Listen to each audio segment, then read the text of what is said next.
Hi friends, Vikram హీరోగా పారంజిత్ దర్శకత్వంలో వచ్చిన తంగలన్ సినిమా ఎలా ఉందో చూద్దాం. ఈ సినిమా కథ ఏంటి అంటే, ఒక బంగారం గనిని తవ్వడం కోసం బ్రిటిషర్స్ తంగలాన్తో కలిసి కొంతమందిని ఎదుర్కోవాల్సి వస్తుంది.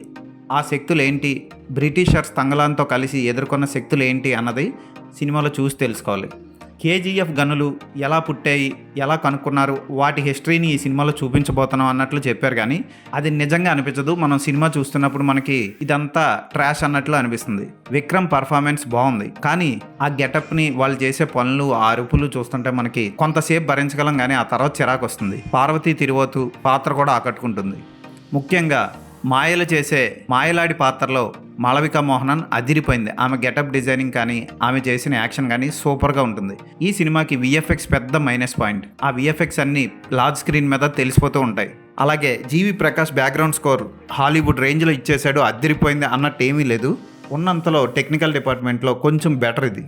ఫోటోగ్రఫీ కూడా ఓకే అనిపిస్తుంది, కానీ గొప్పగా అనిపిస్తుంది. కలర్ కరెక్షన్ మరింత బాగా చేయాల్సి ఉంది. ఎప్పట్లాగే పారంజిత్ కథను కొత్తగా చెప్దామని, ఒక కొత్త ప్రపంచంలోకి తీసుకెళ్దామని ట్రై చేశాడు. కానీ అతని అన్ని సినిమాల్లోని సెకండ్ హాఫ్కి వచ్చేసరికి కథ ఎటు వెళ్తుందో తెలియకుండా ఎక్కడో ముగుస్తుంది. ఈ సినిమా కూడా అలాగే ఉంటుంది. అంత గొప్పగా లేదు సెకండ్ హాఫ్. ల్యాగ్ సీన్లు చాలా ఎక్కువ. ఫస్ట్ హాఫ్లోనే చాలా ఉంటాయి.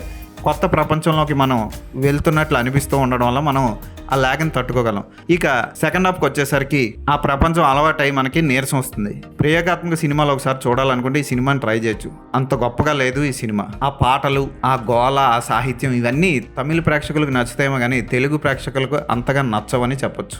యాక్షన్ సన్నివేశాలు బాగున్నాయి. ఈ సినిమాకి నేను ఇచ్చే రేటింగ్ 2.5/5.